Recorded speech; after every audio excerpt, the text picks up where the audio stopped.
a very, very, very terrible mistake with our children, and we went with radical honesty. Don't do it. Things get really weird in the Will Smith household. Are you okay? Are you okay? Oh my God, this is ridiculous. Dude, come on, dude. That's your daddy. It's okay. Come on, man. All right. It's no surprise that Jaden has reportedly been trying to use every resource available to distance himself from his father. Now the situation appears to be escalating. Rumors suggest Jaden has issued a chilling public warning directed at Will, and the tension between them is becoming harder to ignore. Here's what we know. The timeline, how the warning built. The story of Jaden Smith's warning to his father. Will Smith is not a single moment. It is a sequence. Each piece was delivered publicly, and each piece landed harder than the last. It starts in 2013. Will and Jaden were in Bangkok, promoting After Earth on the Woody Talk Show. The film was Will's idea, a vehicle designed to catapult his son into leading man status. On camera, during a lighthearted exchange about whether the film's cold, emotional distance mirrored their real-life relationship, Jaden pushed back. No, he said. They were affectionate at home. Very affectionate. His father had tried to kiss him. Will Smith took the invitation immediately. He grabbed his son's face and leaned in for a kiss on the lips, on camera, in front of a studio audience. We're very affectionate. He tried to kiss me in the Have you ever kissed your son on Thai television before? You're allowed to kiss Can my you kiss your son. on Thai I television? can kiss my son. Jaden. Jaden pulled away. The host stepped in to fill the silence. Are you okay? Are you okay? Oh my God, this is ridiculous. Dude, come on, dude. That's your daddy. It's okay. Come on, man. All right. The internet lit up. Most people focused on the awkwardness of the moment. What fewer people focused on was what Jaden said after. Nothing. He sat there, composed himself, and moved on. That silence, that practiced, contained composure in the middle of public discomfort, was the first entry in a long pattern. A 14-year-old learning how to absorb something he did not choose, in front of an audience without making a scene. The film that had brought them to Bangkok was about to deliver a far heavier version of that same lesson. After Earth opened May 31st, 2013, on a $130 million budget. It earned $60.5 million domestically and failed to recoup against marketing and distribution costs at the domestic level. Critics went after Jaden specifically and without restraint. The New York Times described his character as an insufferable brat. The Razzies awarded him Worst Actor.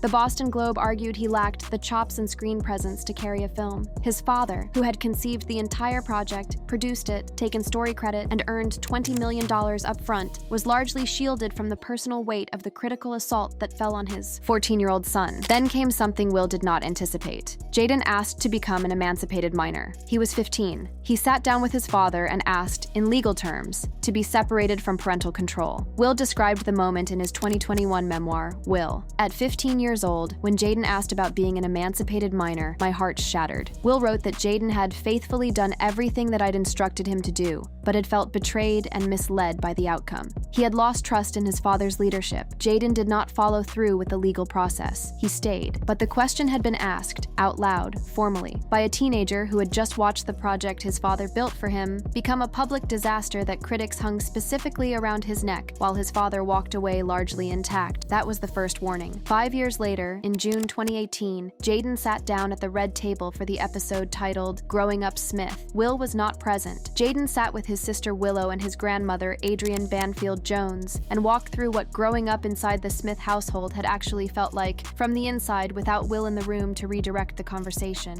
He spoke about The Karate Kid, the 2010 blockbuster that grossed $359 million, and what came after that success. Not freedom, not a normal adolescence, a machine. The family's survival drive, built from Will's abusive upbringing and Jada's own difficult early life in West Baltimore, had been transplanted directly into the children and converted into output. Jaden described the result plainly. The household had turned them into workaholic soldiers. Jada broke down in tears during that conversation. She admitted something she had not fully reckoned with before. Your kids are gonna have their burdens. Adrienne Banfield Jones delivered her verdict from the outside. She had watched the experiment run in real time and concluded the children had been given too much say over their own lives far too early. He's 8. He's gonna tell me what time he's going to bed? That was the second warning, delivered in detail, on camera, while Will was absent. The children documenting on the record what the household had actually felt like, not what it had been designed to feel like. Then in 2019, Jaden adopted a strict vegan diet. His body began to break down. Reports described him as appearing to waste away, extreme. Thinness, a grayish tint to the skin, dark circles under his eyes, persistent fatigue, depletion. Will said his son had come to look like just bones. In September 2019, 2019, the family staged an intervention on Red Table Talk. The whole unit, on camera, confronted the reality that Jaden's autonomy had run so far unchecked that it had begun to physically harm him. The third warning. Delivered in the body. A young man raised on the principle of maximum self-determination, physically depleted because no responsible external limit had been placed on that self-determination before it reached a point of damage. And then, in 2025, Will Smith sat down for a morning show interview in the United Kingdom and confirmed what Jaden had been saying for 12 years.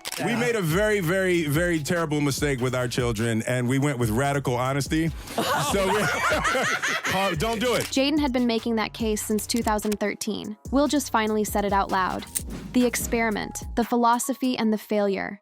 To understand the warning Jaden delivered, you have to understand the system he was raised inside. The Smith household was not run like most households. It was run like a philosophy experiment, one built with genuine intention, rooted in real pain, and applied to children who had no say in whether they wanted to be part of it. Will and Jada Pinkett Smith built their parenting approach on a principle they called radical honesty. The rule was this: if you tell the truth, you will not get in trouble. The only punishable offense was lying. Children were encouraged to confess freely, to claim full ownership over their choices, and to be granted maximum control over their own lives as early as possible. Will stated the philosophy directly in a 2013 interview. We don't do punishment. Our concept is, as young as possible, give them as much control over their lives as possible. The intent was to produce children who were free from the fear-based compliance that Will and Jada had both experienced in their own childhoods. Will had grown up in a household with an abusive father. Jada had grown up in a Baltimore neighborhood defined by poverty and violence, where survival required a specific, hardened kind of self-reliance.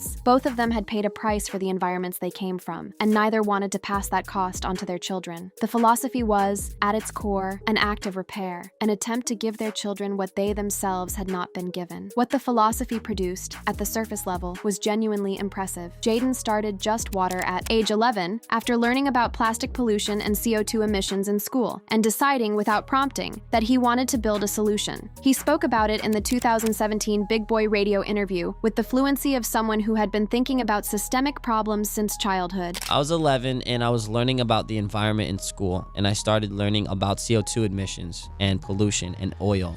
And I started learning about how we fight wars over oil. He built an independent music career across 8 years without the commercial scaffolding most artists depend on. He launched a free vegan food truck for unhoused people in Skid Row at 21. He became, by any external measure, a capable, driven, socially conscious adult who thought about large problems and attempted real solutions. The philosophy produced an extraordinary person. That part is true. But the cost of the experiment was not visible in the outputs. It was visible in what the children said about the interior of the experience, and they said it repeatedly, in public, over years. We made a very, very, very terrible mistake with our children, and we went with radical honesty. So don't do it. No, listen. I'm not advocating for it. The specific structural failure Will describes in 2025 is almost darkly clarifying. The children understood that if they confessed, nothing followed. So they did whatever they wanted and came back to report it, knowing the confession would close the loop without consequence. It's a mistake. No, it's terrible, because they do whatever they want and they just come tell you. It's awful. Don't try it.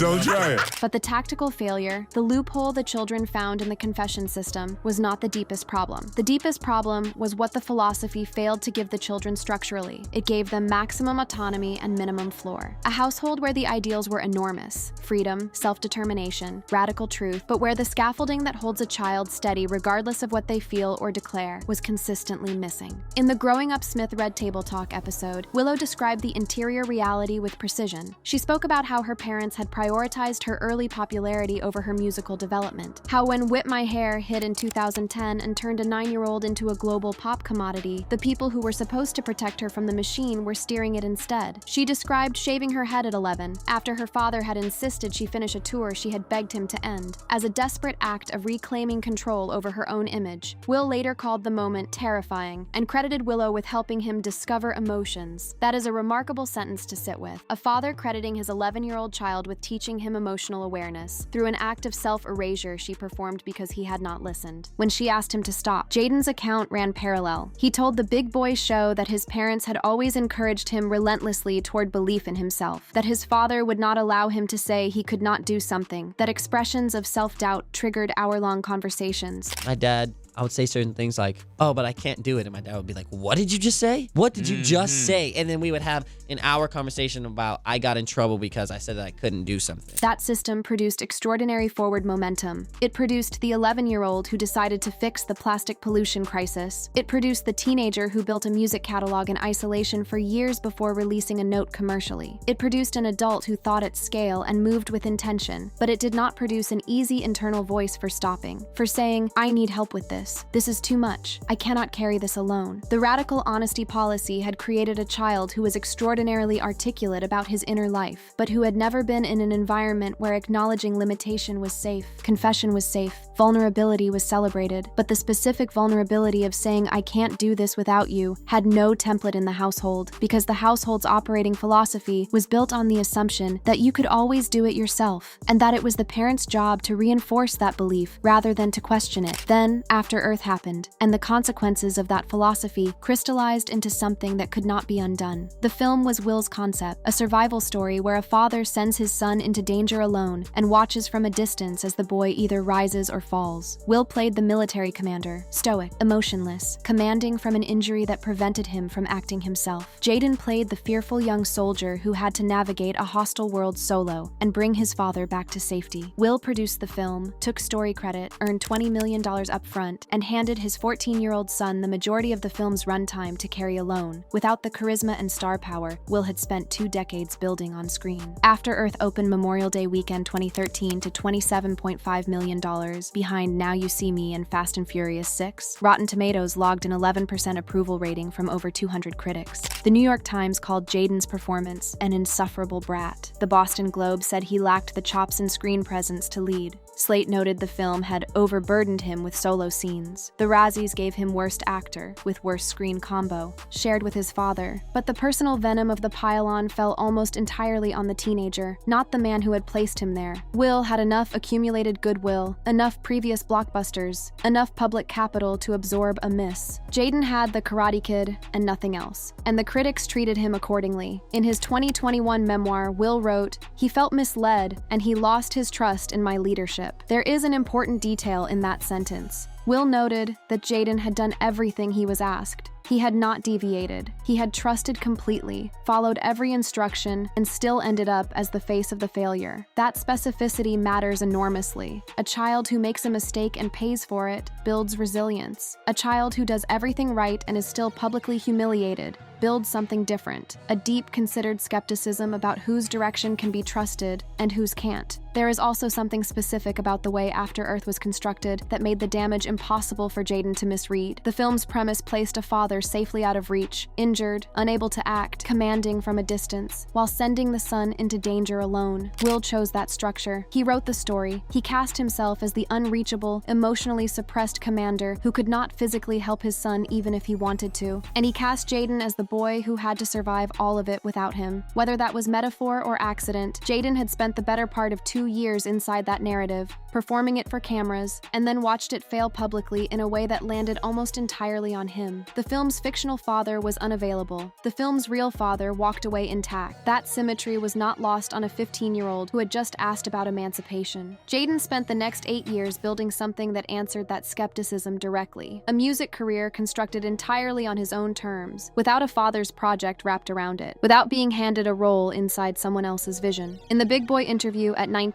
he described it with precision. People haven't really heard any of my music until now, but I've been working on it for 8 years. So I feel like it's those 8 years with all that trial and error, all those mistakes, all of those things that I had to figure out, all that growth is what really got me to the point where I can start to begin to pave my own. 8 years of invisible work, 8 years of trial and error, deliberately away from the spotlight, deliberately outside the frame his father's career had built. Not a retreat from the family, a correction of the course.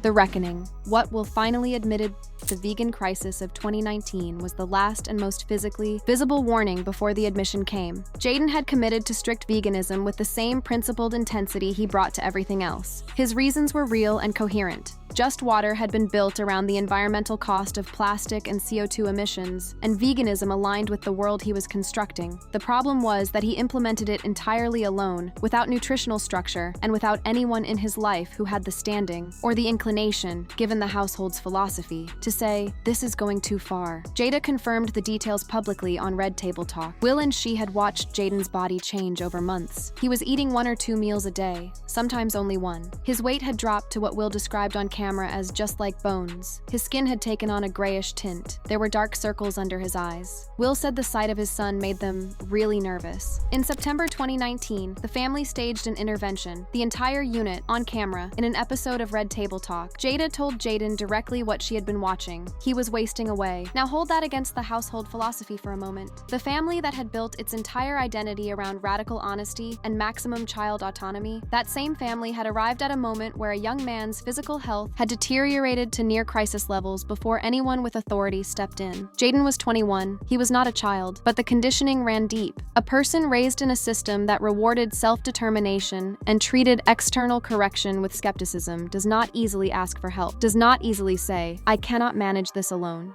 The radical honesty policy had produced a young man who was extraordinary at output and poorly equipped for the specific vulnerability of admitting that the output was costing him something he could not afford. The intervention worked. Jaden transitioned from vegan to vegetarian, adding dairy and eggs to address protein deficiency. By late 2019, he was eating more consistently. By 2021, he reported gaining 10 pounds, working with doctors on supplements and protein shakes, managing gut issues that had at one point caused vomiting severe enough to require hospitalization during a tour in Australia.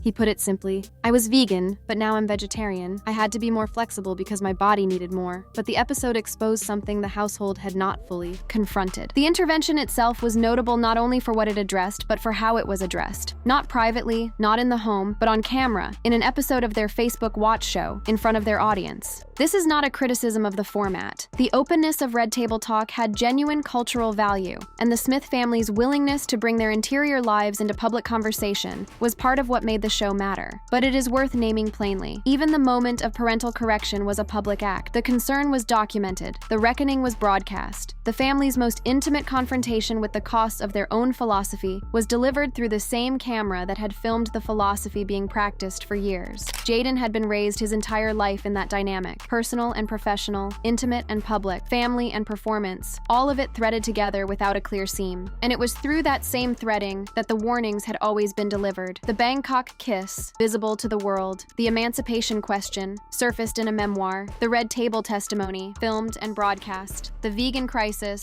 turned into content. None of it happened behind closed doors, which meant that Jaden's warnings to his father were never really private messages. They were public testimony, placed into the record for anyone watching closely enough to hear them. Year after year, piece after piece, building toward a conclusion Will could not indefinitely avoid. In 2025, he stopped avoiding it. He sat down for a morning show interview in the United Kingdom, was asked about parenting, and delivered a verdict on the philosophy he and Jada had built the household around. He was specific. The problem was not the honesty itself, it was the consequence structure. Because the children had been told they would never be punished for telling the truth, they had removed consequences from their decision-making entirely. They did what they wanted, then they told their parents, and the loop closed without anything changing. Then Will said something that functions as a complete philosophical reversal. He said, "You want your kids to lie, definitely. You don't want to know some of the stuff your kids are thinking of doing." That line, from the man who built a household on the principle that truth was the highest possible value, is a full retreat from the position.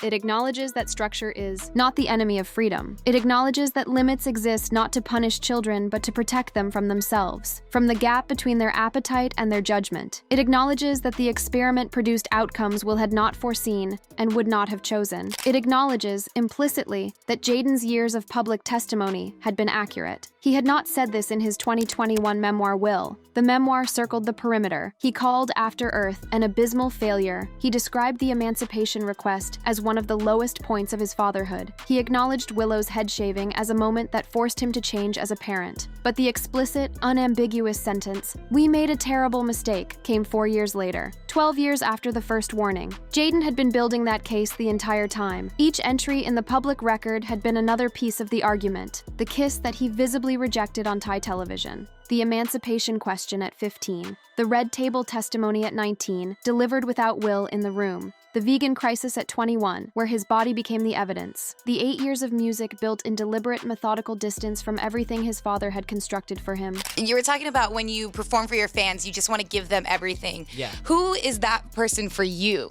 You know, it's the kids out there that feel like they don't fit in anywhere or that they're not cool. That answer, the kids who don't fit anywhere, came from someone who knew exactly what that felt like, not abstractly. Jaden built Misfits music around a feeling he had lived from the inside. The experience of growing up too public, too scrutinized, too entangled with a parent's world to have room to figure out who you actually were. The children who don't belong to any crew, the ones who are too much for every context they enter. He was not writing about strangers. He was writing about himself and about what it cost to grow up inside a household where the ideals were enormous and the protection was inconsistent.